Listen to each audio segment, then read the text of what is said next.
우리 옆에 계신 분 한번 인사할까요? 참 잘 오셨습니다. 우리가 지난 시간에, 지난 주일은 맥주감사주일에 다른 본문을 좀 봤고요. 그 전 주일에 소돔과 고모라의 심판이 임박한 상황을 살펴봤습니다. 롯은 이 급박한 상황에서 이 예비 사위들에게 가서 빨리 피해야 된다라고 이야기를 했지만 사위들은 그 예비 장인 어른의 말을 비웃었어요. 이 사위들의 태도가 문제가 있다고 말씀을 드렸지만 한편으로는 롯이 말을 해도 그것을 비웃는, 농담으로 듣는 평소의 롯의 모습에도 문제가 있었다고 말씀을 드렸습니다. 롯이 이제 계속 지체를 합니다. 그러자 이제 천사들이 결국 롯과 아내와 두 딸들의 팔을 잡아서 이끌어서 피하도록 했어요. 지체하는 이유가 뭡니까? 소돔에 두고 가야 할 물질, 어떤 이 대인 관계, 또 사업의 관계들, 또 집, 재산, 이런 것들이 생각나고 이런 것들이 아까웠기 때문이죠. 당장 심판을 당하는데도, 또 전에 말씀드렸지만 제 옆집에 불 났을 때 생각했지만 당장 막 불이 났는데도 사람들은 안에 있는 것을 두고 가는 것을 아까워한다는 거예요. 자기가 죽게 생겼는데도 아까워하는 거예요. 여러분, 구원은 지체해서는 안 됩니다. 우리가 구원받은 성도로 살아가려면 뒤를 돌아보지 말고 미련을 버리고 죄에서 떠나가면서 앞을 보고 나가야 돼요. 때를 놓치면 죽어요. 롯은 그랬습니다. 롯 신앙은 그랬어요. 끝까지 세상의 끈을 놓지 못했고 천사들이 억지로 붙잡아서 소돔 밖으로 내놓으니까 마지못해서 떠나는, 마지못해서 떠밀려서 가는 그런 신앙이었다는 거죠. 근데 아브라함은 달랐어요. 아브라함은 순종적이었고 아주 자발적으로 움직였습니다. 차이가 커요. 자, 오늘은 이제 본격적으로 소돔과 고모라가 심판을 당하는 그 모습과 그 이후에 벌어지는 일들에 대해서 말씀하고 있습니다. 급하게 롯은 그래서 소알성으로 들어갑니다. 천사가 저기 산으로 도망가라고 했는데 롯은 또 이때도 불평했죠. 산으로 거기까지는 갈 수 없으니 가까운, 아마도 이제 빨리 소돔과 고모라가 어떻게 되지 않으면 돌아가려는 마음이 있었던 것 같아요. 그래서 가까운 소알로 가겠다라고 요청을 했기 때문에 천사가 허락했었습니다. 그리고 롯이 빨리 그 소돔을 벗어나서 소알 땅으로 가기 전까지 하나님은 심판은 내릴 수 없다, 심판을 내리지 않겠다고 말씀하셨어요.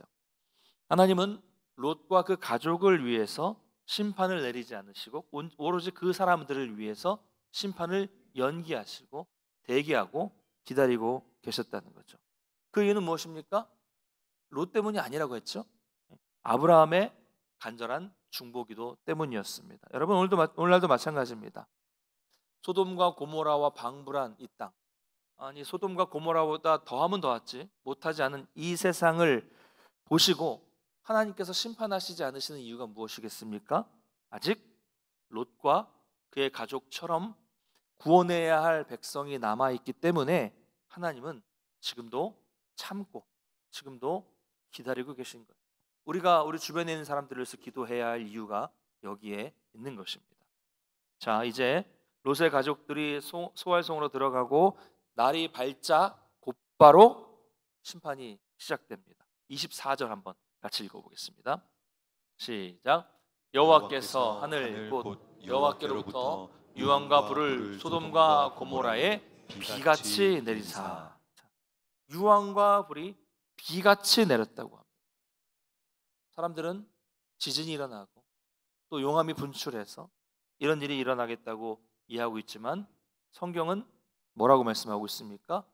여호와께로부터 내렸다. 하나님이 내리신, 그러니까 자연적이고 우연적인 그런 현상이 아니라 의도적으로 하나님이 내리신 심판이라는 것을 분명히 밝히고 있습니다. 하나님은 모든 백성과 소돔과 고모라에 있는 모든 백성과 땅에 나는 것을 다 멸하시기 위해서 유황과 불을 비같이 내리셨습니다. 창세기 14장 10절 한번 읽어보겠습니다. 창세기 14장 10절 시작. 시딤 골짜기에는 역청구덩이가 많은지라. 자, 여기까지 읽겠습니다. 바로 시딤 골짜기 이쪽을 말하는 겁니다. 역청구덩이가 많았다 말씀하고 있어요. 역청이라는 익숙한 단어가 나오죠. 언제 나왔습니까? 노아가 방주를 만들고 그 사이를 역정으로 칠했습니다. 출애굽께서 모세가 태어났을 때 그 아이를 숨기기 위해서 갈대 상자를 엮어서 그 사이를 역청으로 막았어요. 끈적끈적한 물질입니다. 이것은 지하에서 나오는 기름, 오일입니다. 오일이 끓어오르는 이 아스팔트, 우리 아스팔트 아시죠? 이런 재질을 말하는 거예요. 그래서 제가 내셔널 지오그래피라는 유명한 다큐멘터리 프로그램 있잖아요. 보니까 이 지역에 그때 어떤 학자가 나와서 지금 굳어져 버린 아스팔트를 보여주더라고요. 그 지역에 이렇게 자연적으로 발생하는 이런 아스팔트 덩어리, 아스팔트 구덩이가 많이 있었다고 합니다. 과학적으로 증명을 했습니다. 그러니까 하늘에서 유황과불이 막 비같이 떨어지니까 그 끓어오르는 기름 덩어리가 가득 모여 있는 웅덩이에 떨어지니 이 소돔과 고모라는 온통 불바다가 되어서 완전히 멸망하게 된 것입니다. 불과 몇 시간 전, 해가 뜨기 전에는 누가 알았겠습니까? 그날도 그냥 평온한 하루가 될 줄 알았죠. 그러나 해가 뜬 이후에 화려하고 환락에 가득 차 있었던 이 성은 정말 완전하게 불바다가 되고 완전하게 멸망하고 말았습니다. 여러분, 하나님의 심판은 이처럼 철저합니다. 그리고 그 심판은 누구도 예상하지 못할 때 갑자기 옵니다. 어젯밤에 잘 때 누가 멸망할 줄 알았겠습니까? 그리고 하나님의 심판은 그 누구도 피해갈 수 없는 완전한 완벽한 심판이에요. 그 철저한 심판 가운데서 오직 롯과 그의 가족들만 구원받았습니다. 그럼 얼마나 감사한 일입니까? 그렇죠? 여러분, 우리도 이런 끔찍한 심판으로부터 구원받아 여기에 있게 되었습니다. 얼마나 감사합니까? 할렐루야. 그런데 이때 롯의 아내는 뒤를 돌아보아서 소금 기둥이 됩니다. 두고 온 것들을 생각해서 무심코 뒤를 돌아본 거죠. 그러나 하나님의 말씀은 뭐였습니까? 돌아보거나 들에 머물지 말고 산으로 가라. 이게 하나님의 명령이었습니다. 돌아보거나 머물지 말고 산으로 가라. 그런데 롯의 아내는 하나님의 말씀을 무시하고 돌아보지 말라는 말씀을 무시하고 돌아봤습니다. 하나님을 믿지 못했다는 얘기예요. 믿지 못했다는 얘기죠. 사랑하는 성도 여러분, 예수를 믿고 구원받은 사람은 뒤를 돌아보아서는 안 됩니다. 우리가 결단해야 될 때 결단을 해야 돼요. 결단을 해야 되는데 결단하지 않으면 그 피해는, 그 손해는 고스란히 나에게 돌아오게 되어 있습니다. 롯의 아내는 그 급박한 순간조차도 세상과의 끈을 끊어버리지 못했어요. 그 결과는 자기에게 돌아왔습니다. 여러분, 우리가 구원받았다고 해서 끝나는 것이 아닙니다.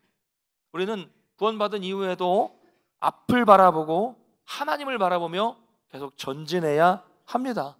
롯의 아내처럼 뒤를 돌아봐서는 안 돼요. 지난 시간에 말씀드렸죠. 이 출애굽한 이스라엘 백성들이 어려움을 만나니까 다시 죄의 종이 되었던 그 노예 생활을 돌아보고 미련을 남아서 돌아가고 싶다고 말했잖아요. 그래서는 안 된다는 거예요. 과거가 아무리 좋고 미련이 있다고 해도 우리는 절대로 과거로 돌아가서는 안 됩니다. 돌아보아서도 안 됩니다. 우리는 하나님을 바라보며 저 표대를 향하여 앞으로 전진해야 한다는 것을 믿으시기를 바랍니다. 자, 근데 이 순간의 성경에는 이제 아브라함에 대한 이야기가 잠깐 나옵니다. 아브라함은 이날, 이 심판이 있는 이날 아침 일찍 일어나서 하나님이 계셨던 그 자리에 탁 섰습니다. 이 자리가 어떤 자리예요? 인간의 모습으로 하나님이 만나 주셨던 은혜의 자리죠. 그 은혜의 여운이 그대로 남아있는 장소였습니다. 그래서 거기서 소돔을 보는데 소돔에서 연기가 이렇게 피어오르는 것을 보았습니다. 이때 아브라함은 이 롯을 생각하면서 걱정하는 마음도 있었을 것이고 자신을 만나주신 하나님께 감사하는 마음도 있었을 거예요. 성경은 이때, 아브라함은 한마디도 하고 있지 않지만 성경이 이때 하나님께서 소돔을 심판하실 때 롯의 가족들을 왜 살려주시는지를 분명하게 말씀하고 있습니다. 우리 29절 한번 읽어볼까요? 29절 같이 읽겠습니다. 시작. 하나님이 그 지역의 성을 멸하실 때 곧 롯이 거주하는 성을 엎으실 때에 하나님이 아브라함을 생각하사 롯을 그 엎으시는 중에 내보내셨더라. 아멘. 자, 성경은 분명히 말씀하고 있습니다. 왜 하나님이 롯을 구원하셨습니까? 아브라함이 기도했으니까. 하나님이 아브라함의 기도를 듣고 아브라함을 생각하셔서 그의 기도를 들어주셔서 롯을 살려주신 거예요. 여러분 보십시오. 롯은 지금 이유를 알아요? 이유를 몰라요. 전혀 몰라요. 왜 천사들이 자기 가족들에게 와서 서둘러서 피하게 하시는지 이유를 몰라요. 왜 자기와 아내와 딸들의 손을 붙잡아서 이끌어서 도와주고 있는지 몰라요. 왜 네가 여기 있으면 심판하지 못하겠다, 빨리 가라, 너 때문에 심판 못하겠다라고 말씀하시는지 몰라요. 그냥 천사가 와서 하라니까 하는 겁니다. 성경은 그것이 바로 아브라함 때문이다 라고 분명히 밝히고 있습니다. 여러분, 이처럼 성도의 기도는, 의인의 기도는 역사하는 힘이 크다는 것을 믿으시기를 바랍니다. 여러분이 열심히 기도하십시오. 여러분 열심히 기도해서 그 기도의 대상자가 구원받게 되는 겁니다. 할렐루야. 그 사람은 아무것도 모를 수 있어요. 근데 왜 내가 이 위기에서 건져졌는지 몰라요. 여러분이 기도해서 여러분은 알죠. 또 그분이 내가 왜 이렇게, 난 교회 한 번도 가본 적이 없는데 신앙생활하게 됐는지 이유를 모를 수 있어요. 모릅니다. 그래도 서운해하지 마십시오. 야, 내가 기도해서 이렇게 막 하지 마시고 그냥 기도하시면 돼요. 그러나 잊지 마십시오. 하나님은 아브라함의 기도를 들으신 것처럼 여러분의 기도를 들어주신다는 것이죠. 지금 여러분이 기도하고 있는 기도, 가족과 부모님과 자녀와 형제와 이웃들과 친구들을 위한 기도는 결코 헛된 울림이 아니에요. 여러분의 간구는 역사하는 힘이 크다는 것을 믿으시기 바랍니다. 그래서 우리가 좀 기도의 지경을 좀 넓혔으면 좋겠어요. 내 가정을 넘어서서 이웃과 사회와 우리 안동, 또 지역, 선교를 위해서 기도해야 할 이유가 여기 있습니다. 하나님은 성도인 저와 여러분의 기도를 들어주신다는 것을 믿으시길 바랍니다. 자, 그 다음에 보면요, 이제 롯은 어떻게 합니까?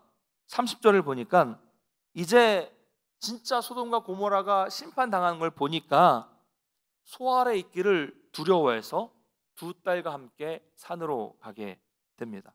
처음에 천사가 산으로 가라고 했죠. 처음에는.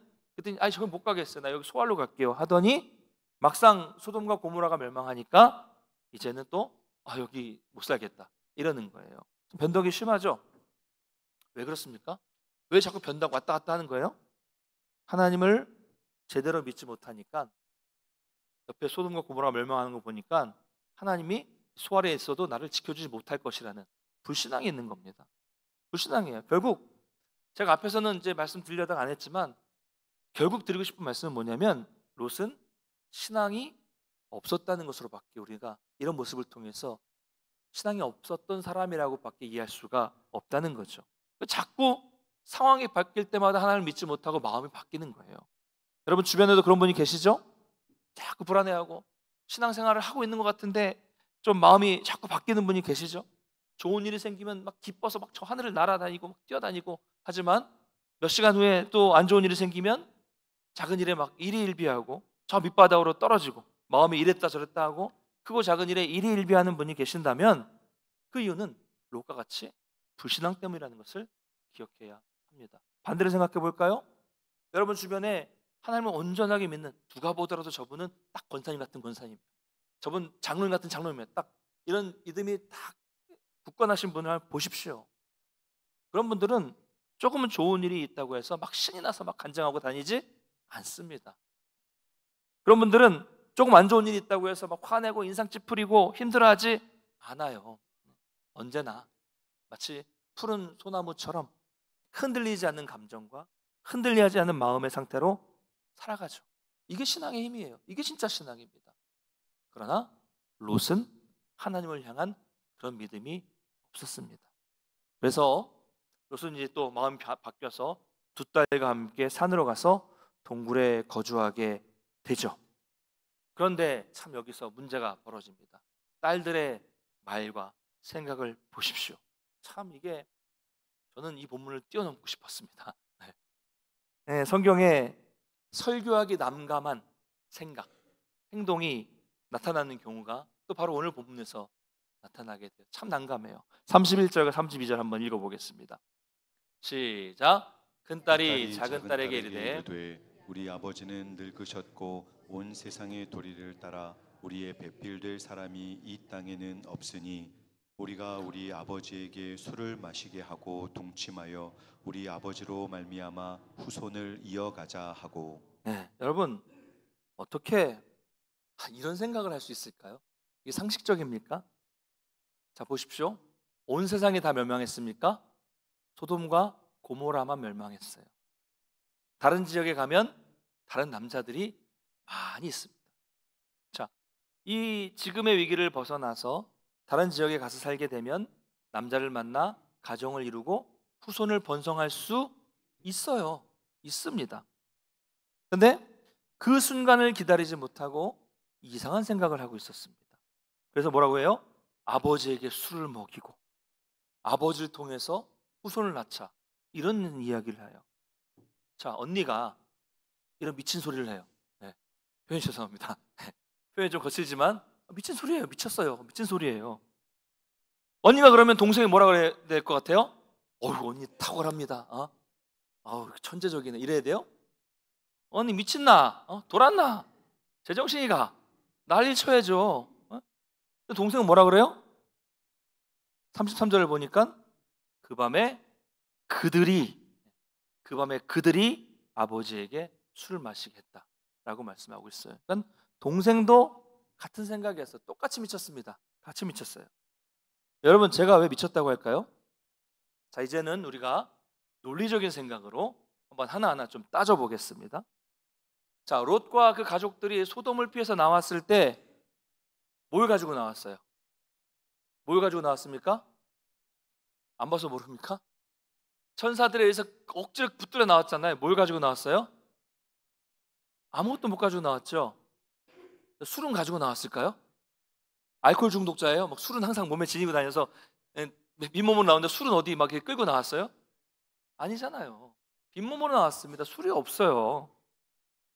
자, 그러면 지금 동굴에 살고 있어요. 이들에게 술이 있었다는 것, 마실 수 있는 술이 있었다는 것은 뭘 말하는 겁니까? 술을 어떻게 구했어요? 마트에서 사요? 동네에서 사요? 주문시켜요? 만들어야 돼요. 그렇잖아요. 어디선가 동굴에서 먹고 살면서 술이 될 만한 과실이나 뭔가를 구해서 담아야 돼요. 그렇죠? 담으면 바로 먹을 수 있어요? 바로 먹으면 그냥 집이죠. 담으면 어떻게 돼요? 발효가 돼야 돼요. 술이 익어야 됩니다. 이 말은 무슨 말입니까? 이들이 술을 만들었다는 것은 술을 빚어서 그것이 익을 때까지 일정한 시간이 지났다는 얘기죠. 그렇죠? 제 말이 이상합니까? 맞잖아요. 술을 준비해 놓고 술이 익을 때까지 기다려서 아버지에게 그 술을 먹일 계획을 했어요. 우발적입니까? 자, 요즘으로 볼게요. 죄송합니다. 이런 말씀드려서 수면제를 준비해 놓고 그 사람에게 수면제를 먹여서 나쁜 짓을 하려고 해요. 우발적입니까? 자, 요즘에 보도되는 내용도 어디 클럽에서 마약을 준비해 놓고 그 마약을 술에 타서 먹여서 인사불성이 되게 해서 범죄를 저지르려고 하는 것이 우발적입니까? 똑같잖아요. 똑같아요. 이 딸들은 오랫동안 계획한 겁니다. 충격적이죠? 이렇게 보니까 충격적이죠? 왜 이렇게 됐습니까? 우리는 이 소돔의 도덕 상태가 얼마나 밑바닥이었는지를 이 딸들의 태도를 통해서도 볼 수 있습니다. 딸들은 그 타락한 문화에 살면서 보고 배워서 그 문화에 깊이 물들고 말았다는 것입니다. 자, 소돔은 어떤 곳이었습니까? 전에 앞에 살펴봤지만 소돔은 생각 이상으로 타락한 곳이었어요. 마을 주민들이 두 천사가 들어온 것을 보고 이 동성애를 하겠다고 롯의 집에 찾아왔죠. 그리고 억지로 끌어내서 집단 강간을 하려고 했습니다. 그때 롯은 뭐라고 합니까? 아이고, 이 사람들은 우리 집에 온 손님이니까 이 사람들은 건드리지 마. 대신에 나에게 결혼하지 않은 두 딸이 있으니까 이 두 딸을 내줄 테니까 니들이 알아서 해라. 그랬어요. 우리에게는 이게 다 이상한 일이지만 당시 소돔에서는 이것은 일반적인 일이었다는 거예요. 일상적인 모습이었습니다. 그러니 그 딸들 역시 이런 말도 안 되는 말을 하고 말도 안 되는 일을 벌이게 된 거죠. 자, 그래서 결국 아버지에게 술을 먹이고 취하게 만들어서 잠자리를 같이 합니다. 자, 롯은 또 딸들이 주는 술을 넙죽넙죽 받아 마셨어요. 언제까지요? 정신을 잃을 때까지. 그래서 깨었더니 자기 딸과 자기가 잠자리를 같이 했다는 것도 기억하지 못할 정도로 술을 마셨어요. 여러분, 얼마나 술을 마시면 이렇게 됩니까? 한번 대답해 보십시오. 이럴 땐 대답을 안 하는 게 좋죠? 알고 계시는 분도 계실 것 같은데 대답을 안 하시는 것 같아요. 네. 왜 술을 마시지 말아야 되는지를 명확히 보여주는 말씀이에요. 술에 취해서 온갖 죄를 짓잖아요. 이런 끔찍한 죄가 술로 인해서 나타나지 않습니까? 딸들은 이런 끔찍한 죄를 짓기 위해서 뭘 이용합니까? 술을 이용하고 있지 않습니까? 여러분, 술을 제어할 수 있어요? 안 돼요. 제어하면 사고가 왜 생깁니까? 지금도 계속 끊임없이 나오는 게 음주운전, 음주 뺑소니, 음주 사망사고, 뭐 이런 일들이 계속해서 벌어지는 것은 술을 절제할 수 없기 때문이에요. 술은 죄로 인도합니다, 사람들을. 여러분, 술 드시는 분들 멈추십시오. 우리는 술 때문에 죄에 빠지지 않아야 하고요. 우리는 항상 술이 아니라 성령에 취해서 성령 충만한 삶을 살아야 한다는 것을 믿으시기 바랍니다. 자, 또 하나를 보면요, 가만히 보면 이 큰딸은 죄를 혼자 짓지 않아요. 그렇죠? 죄는 사람들을 끌어들이는 특성을 가지고 있습니다. 죄는 확장되는 속성을 가지고 있어요. 자, 언니가 동생을 끌어들입니다. 자, 어제는 내가 그랬으니까 오늘은 네 차례야. 네가 해라. 선심 쓰는 것 같아요. 여러분, 우리가 좋은 쪽으로 함께 해야 되지 죄를 짓는데 이 친한 사람을 끌어들이면 되겠습니까? 이게 죄의 속성입니다. 얼마나 악합니까? 그러니까요, 여러분, 이 딸들이 이런 목적을, 이런 계획을 가지고, 이런 범행의 이 죄에 대한 계획을 가지고 이 아버지에게 술을 마시게 할 때 얼마나 이 악한 눈으로 아버지를 보았겠습니까? 제가, 여러분도 그렇겠지만 이 본문을 뭐 띄엄띄엄 읽으신 분도 계시겠지만 어릴 때부터 수많은 본문을 읽었어요. 이 말씀을 대할 때 정말로 이 이유가 이 큰딸의 말처럼 사람이 없으니까 우리가 아버지를 취하게 만들어서 후손을 만들기 위해서 이런 짓을 벌인 줄 알았어요. 이 큰딸의 말을 그냥 그대로 믿고 성경을 믿고 넘어갔습니다. 그런데 이번에 말씀을 계속 묵상하면서 저는 문맥과 여러 가지 상황을 보니까 아니에요. 후손 때문이 아닙니다. 거짓말이에요. 핑계입니다. 세상에 남자는 많아요. 근데 이들은 이 동굴 안에서 이 순간을 참지 못한 거죠. 소돔에 근친이 없었겠습니까? 여러분, 소돔은 멸망했어요. 소돔 완전히 멸망했습니다. 그런데 소돔의 죄와 타락은 여전히 이 동굴 안에서 벌어지고 있었던 것입니다. 이 약한 죄의 결과는 무엇입니까? 36절을 보면 롯의 두 딸이 아버지로 말미암아 임신했다, 이렇게 밝히고 있어요. 자, 또 우리가 한번 이성을 동원해서 생각해 보겠습니다. 자, 동굴에는 자기가 있고요, 두 딸이 있어요. 다른 사람은 없어요. 자, 시간이 지나면 어떻게 됩니까? 딸들의 배가 불러와요. 여러분, 이런 생각 해보셨어요? 나밖에 없는데 내 딸들의 배가 불러와요. 그럼 롯은 그 모습을 보면서 어떤 생각을 했을까요? 궁금하시죠? 생각 안 해보셨죠? 어떤 생각을, 성경에 뭐 안 나왔기 때문에 잘 모르지만 그 다음 구절을 보면 우리가 알 수 있습니다. 분노했을까요? 정상적으로는 어떻게 돼요? 나중에 깨달았으면 어떻게 돼요? 자괴감에 빠져서 낙심하고, 나 같은 놈이 살아서 뭐하냐? 이게 정상적이에요, 아버지로서. 그렇죠? 두 딸에게 책임을 물었을까요? 너희들은 어떻게 이렇게 했느냐? 뭐 이랬을까요? 여러분, 이제는 우리가 롯과 그 딸들을 하나님의 백성으로 봐서는 안 돼요. 이 사람들도 타락한 소돔의 주민들이었다고 생각해야 됩니다. 아예 배경 전제를 이렇게 해놔야 돼요. 결국 큰딸이 아들을 낳아요. 그 아들을 낳고 그 아들의 이름을 모압이라고 합니다. 모압이라는 이름의 뜻은 내 아버지의 소생. 이름을 이렇게 졌어요. 자, 둘째 딸도 아들을 낳고 이름을 벤암미라고 합니다. 벤은 아들이란 뜻이고요, 암미는 백성이란 뜻이에요. 내 아버지의 아들, 내 백성의 아들. 자녀 이름을 이렇게 졌습니다. 자, 딸들이 배가 불러오니까 아버지가 물어봤겠죠. 야, 어찌된 일이냐? 그 딸들이 대답합니다. 내 아버지의 소생입니다.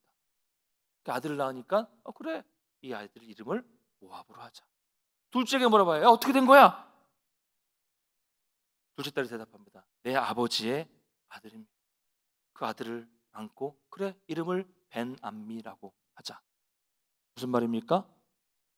상상이 되세요, 여러분? 그냥 그렇게 이름 짓고 살았어요. 거긴 어떤 죄책감도 없고요, 자책도 없고 회개의 의미가 없어요. 여러분 성경을 보시면 알겠지만 자녀를 낳을 때 그 자녀의 이름을 지을 때 뭐가 나타나요? 그 사람의 영혼과 그 사람의 상황과 상태가 드러나요. 마음의 상태가 드러납니다. 네, 이가봇 드러나잖아요. 가인, 호무 뭐 이런 거 드러나요 다. 자, 만약에 그 이름을 지었을 때 예를 들면 내가 하나님 앞에 죄를 지었도다 이런 이름의 뜻을 가진 아들로 지었다면 그래도 그 이름을 통해서라도 최소한 죄책감이라도 있었다는 것을 알 수 있겠지만 이들의 이름 속에는 전혀 그런 것이 드러나지 않습니다. 여러분 이것이 롯이 소돔을 선택한 결과입니다. 하나님의 백성이 세상을 선택한 결과예요. 모든 것을 다 잃었습니다. 소돔에서 그 전부터 얻었던 모든 재물들 그리고 소돔에서 얻은 모든 재산과 명예를 잃었어요. 같이 나오다가 또 누굴 잃어요? 아내를 잃었습니다. 자, 간신히 도망해서 두 딸과 함께 살았지만 사실 두 딸도 잃었어요. 그렇죠? 자기 아들을 낳았는데 딸입니까 이제? 이런 패륜이 벌어졌죠. 하나님을 떠난 롯의 모습이 이렇게 비참해진 겁니다. 하나님을 떠나면 모든 것을 잃게 되는 겁니다. 아무리 돈을 많이 벌고 아무리 높은 지위에 오른다고 할지라도 결국 이렇게 한순간에 사라지게 되는 거고요. 오늘 성경은 앞으로 이스라엘 백성들을 끊임없이 괴롭혔던 이 모압과 암몬이 어떻게 생겨나게 되었는지를, 어떤 죄의 결과로 생겨나게 되는지를 담담하게 보여주고 있습니다. 그리고 이제 롯은 모압과 암몬을 남겼다는 불명예스러운 기록을 마지막으로 남긴 채 역사에서, 성경에서 사라져요. 더 이상 성경에서 말할 필요가 없어요. 모압과 암몬을 끝으로 사라집니다. 신명기 23장 3절 한번 읽어보겠습니다. 시작. 암몬 사람과 모압 사람은 여호와의 총회에 들어오지 못하리니 그들에게 속한 자는 10대뿐 아니라 영원히 여호와의 총회에 들어오지 못하리라. 아멘. 총회라는 말은 구원받은 백성을 말하는 겁니다. 롯의 후손은 이제 영원히 구원받은 백성으로부터 추방됐습니다. 쫓겨납니다. 영원히 쫓겨났습니다. 죄의 결과는 이렇게 참혹한 결과를 가져온다는 것을 여러분 기억하시기 바랍니다. 참 무거운 말씀인데요, 말씀을 맺겠습니다. 사랑하는 성도 여러분, 사람은 본대로 행하게 돼 있어요. 배운 대로 행하게 되어 있습니다. 가정에서 여러분 자녀들은 누구를 닮을까요? 저희 아이가 말을 배울 때, 서울에 있을 때는 말을 거의 못했으니까 전주에 가서 말을 배우기 시작했던 것 같아요. 근데 그때 이제 전주에 가서 약간 전주 사투리가 나오더라고요. 그리요 뭐 이렇게 아이가 이렇게 하다가 안동으로 딱 와가지고 이제 전주 사투리가 싹 절로 지워지더니 근데 막 이러면서 이제 안동 말이 나오기 시작하는데, 하는 말이 뭐냐면 주로 쓰는 말이 근데 아빠 사실은 말이야, 사실은 이래요. 누구한테 배웠을까요? 네, 설교 듣고 제 말투를 그대로 따라하는 겁니다. 예전에 어떤 목사님 아들이 5살인가 6살이었는데 집에서 이렇게 기도합니다. 이제는 우리 주 예수 그리스도의 은혜와 막 이렇게. 누구한테 배웠겠어요? 네. 목사 아들답죠. 네. 여러분, 롯의 딸들은 소돔에서 배웠습니다. 소돔의 말과 소돔의 문화와 소돔의 타락함을 배웠어요. 아버지를 통해서, 어머니를 통해서 배웠습니다. 타락한 세상에서 배웠어요. 그래서 이렇게 끔찍한 결과를 가져오게 되었습니다. 정말 중요하죠? 우리가 평소에 우리 자녀들에게 어떤 말을 하고 어떤 모습을 보여주고 어떤 신앙을 보여줄지가 너무 중요해요. 너무 중요해요.